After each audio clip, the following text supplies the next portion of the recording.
سورہ بقرہ میں جو شرعی مسائل بیان کیے گئے اس میں ہمارے دور کا ایک بہت ہی اہم مسئلہ ہے، وہ ہے حرمت ربا، یعنی سود خور۔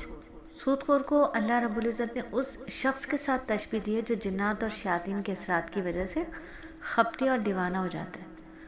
دنیا میں بھی سود خوروں کا حال خپتیوں اور پاگلوں جیسا ہوتا ہے، اور قیامت کے دن بھی وہ قبر سے یوں ہی کھڑا ہوگا کہ اس کے بعد سود پر ایسی وعید سنائی کہ اس جیسی وعید کسی بڑے سے بڑے گناہ پر قرآن میں نہیں آئی۔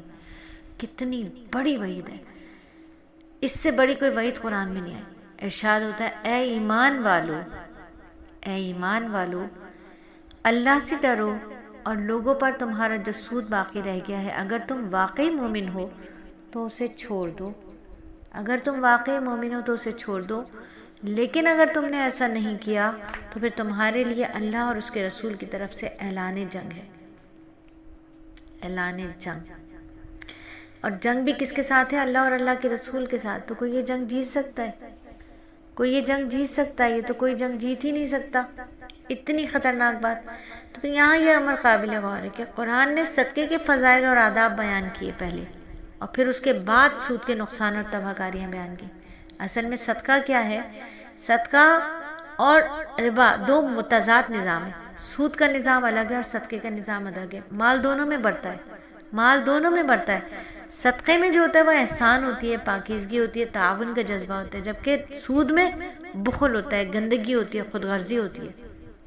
صدقے میں دیا ہوا مال واپس لینے کی نیت نہیں ہوتی، جبکہ سود میں اصل زر سے زیادہ لینے کی شرط ہوتی ہے۔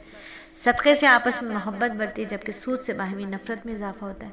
صدقہ دینے والے کے لیے اللہ کی محبت کا اعلان، مغفرت کے وعدے، جبکہ سود خور پر لعنت ہے، وعید ہے، اعلان جنگ ہے۔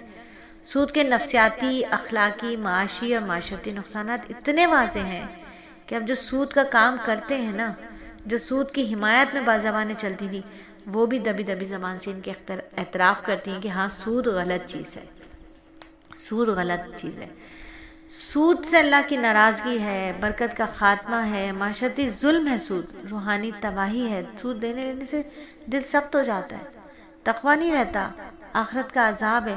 یعنی حدیث میں آتا ہے کہ سود لینا، دینا، لکھنا سب پر لعنت ہے۔ تو سود وقتی فائدہ تو ہو سکتا ہے دنیا میں، لیکن بے سکونی کا موجب بنے گا، معاشرے میں ناانصافی ہوگی، آخرت کا سخت سزا ملے گی آخرت میں۔ سود کا نظام جو ہے وہ عدل قائم کر ہی نہیں سکتا۔ پھر اس کے بعد کاروبار کی بات کی اللہ رب العزت نے، حرمت ربا کی حرمت کا حکم بیان کرنے کے بعد کس کی بات کی ہے؟ کاروبار کی بات کی ہے۔